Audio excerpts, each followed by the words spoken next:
เห็นแล้วว่าเขาประกาศรับท้าแบบปี2026นี่นะ เห็นแล้วเป็นอย่างเขาอยากเป็นนะแต่ว่าเขาจะคืออยู่บ่หน้าตาเฮาหุ่นเฮาคืออยู่บ่ตัวว่านะ ใส่มึงดูความสูงกะได้อยู่เสี่ยว ได้อยู่บ่ ได้อยู่น่าจะตกในหอบแรกนั่นแหละบ่ว่าติ กระเทคนที่ไปประกวดนะความสูงก็ต้องเฟิร์ฟแล้วเบิ่งโตดูบัดนี้จักเป็นหยังขอหัวเป็นภาษาญี่ปุ่นกันเด้อ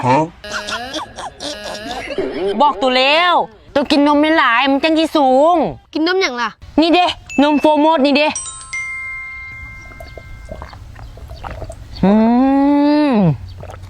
อ่ะเอาไปกิน